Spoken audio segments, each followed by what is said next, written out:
You are not going to grow your real estate business if you have a fear of rejection. You're not going to grow your real estate business if you're scared, timid, or you're worried that somebody's going to tell you no. There's so many agents out there that could be very successful, but their big problem is they get in their own head and we psych ourselves out a little bit. And I'm sure you've seen this before if you've made calls before, or you've went on appointments, or you've tried to have a phone conversation with someone. Once you get that first one out of the way, it's so much easier, but we really psych ourselves out. And we're so worried somebody's going to tell us no, or we're so worried somebody's going to ask us a question that we don't know an answer to, or we're so worried about what is misconstrued as the fear of failure. You don't have a fear of failure. You have a fear of success. Because the fact is, if you had a fear of failure when it came to feeding your kids, you would never stop fishing at that pond down the road. You would be fishing in the rain, you'd be fishing in the sun. You wouldn't have a fear of not catching fish. You'd have a fear of sitting at home and not being able to feed your family. So you'd go out there and do anything you could do. You'd find a stick of dynamite in order to succeed. You don't avoid going fishing because you're afraid you might fail. So what do you mean you're avoiding calling a for sale by owner, or you're avoiding marketing to someone that recently got a divorce? You're not doing that because you're afraid you're going to fail. By sitting at home, you know you're going to fail. So that's a big issue. And I want to talk a little bit about that because it is such a concern for agents, and that fear of rejection is big. And it really holds back so many real estate agents. And I wanted to show you some numbers here so you can see winners versus losers. The fact is, you have to not have a fear of rejection.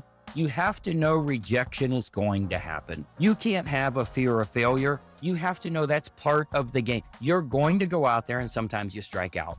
And that's part of it. You go back out there and you hit a home run next time, but you can't be worried about how the pitch is going to be thrown. You can't worry about, am I going to swing correctly, or I need to watch more videos, or I need to practice more, I need to learn more, I need to consume these 7 YouTube videos and get on these 5 webinars and do all of this stuff before you actually take action. Let me tell you about some people that did okay and some people that did horrible. In basketball, there's a gentleman named Michael Jordan. You might have heard of him.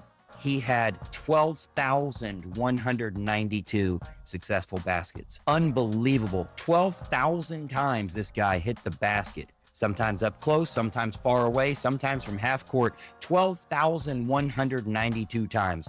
But you know why he sucked? Because he missed 12,345 times. He missed more than he made a basket, and he was still one of the greatest of all time. Let's talk about Babe Ruth. Babe Ruth, phenomenal Hall of Fame baseball player.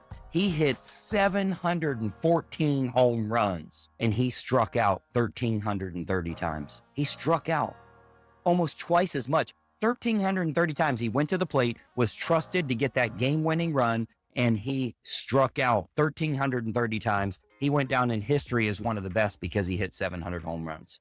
714 to be exact. Kobe Bryant, great basketball player, but he had one very important record: the most missed shots in the history of the game. He missed more shots than anybody in history, and he just got beat this year by LeBron James. They missed more than anybody else. You know what you probably ought to do? Take the freaking shot. Know that you're going to miss some. Know that some of them don't work out. Occasionally you don't get the deal, and occasionally you do get the deal. It's so important for you to know that. One of my favorites of all time is Reggie Jackson.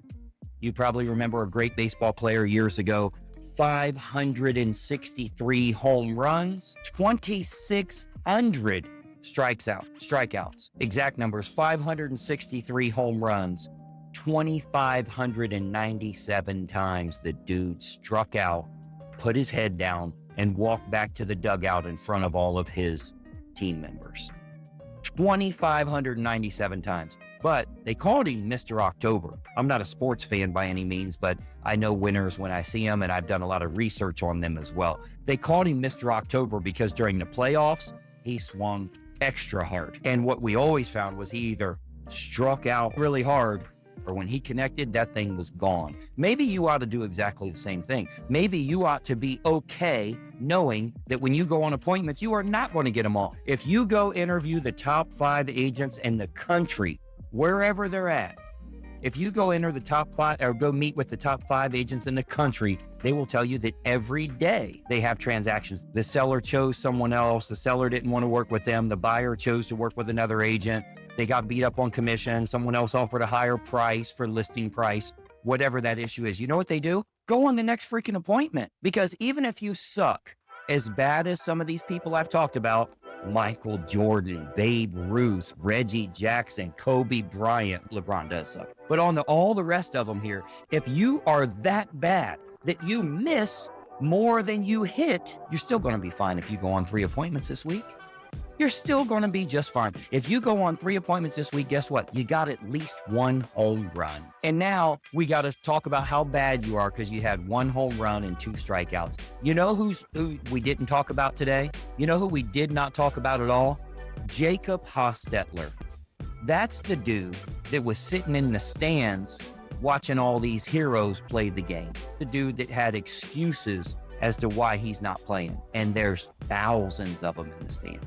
You don't want to be one of those people. You don't want to be one of those agents that's watching other agents on YouTube, that's getting on, learning what others are doing and hearing testimonials and checking for verification and thinking you want to sign up for something, but asking for testimonials. That's the dumbest thing you can ever do. Imagine for a minute I wanted to lose weight and I wanted to buy a treadmill. And I called that treadmill company and I said, I don't know, this is a lot of money. This is $6,000. Can I talk to the last 50 people that bought a treadmill from you? They're all fat. They ain't using this shit. You cannot ask for testimonials from losers that bought a thing and didn't use it. Why do you have a real estate license and you're not using it? Why do you have approaches, techniques, campaigns that you have access to that you're not using? If somebody asked you for a testimonial, what are you going to say? Greg is great, but I don't really use it. The treadmill is awesome, but I'm just going to eat some ice cream. It's probably not going to get you where you need to be. So stop looking towards other people for their wins or their successes. If you keep watching motivational videos, you will feel like shit even more. You never thought of that? By the way, look how many motivational videos you've watched. You think the one tomorrow is going to help? You really think you just need one more and then it's actually going to work? You need somebody to yell at you. You need somebody to look yourself in the damn mirror. Look at your bank account. Look at your retirement accounts. Look at your production. If you're afraid to comment online in a real estate forum because someone's going to look up your production, that's your fault. Your production is your fault, good or bad. Congratulations if it's good, condolences if it's not, but it's 100% your fault. And the moral of the story here today, fear of rejection is probably a really big reason for that. When we look at the real estate edition of this, it's many times just worried that someone's going to say no or worried that they're going to ask you a question. I got a question for you right now. What if they don't ask you that? What if it never comes? What if they say, man, I'm so glad you're here. I don't even want to talk about it, man. I'm just done dealing with this thing. Will you list it for me? It happens 1 of every 8 or 9 times. Go on 8 or 9 appointments. You don't have to speak English. You'll get the deal. You don't have to know any. It could be your very first transaction. But I got to tell you, the top agent in the country gets rejected every damn day of his or her life. Every day. Somebody says no, but they get a lot of at-bats. They don't get just one swing. They get multiple swings every single day, so they don't care if they whiff one. What you don't want to do is be Jacob Hostetler, sitting in the stands, watching everybody else play. Oh my God, he used that, and he had 55 closings. That was amazing. Now you're a stats guy. Get out there and strike out sometimes because you're going to hit the ball. You'll accidentally connect with the ball sometimes. I guarantee you, you put me out there with the best pitcher in Major League Baseball.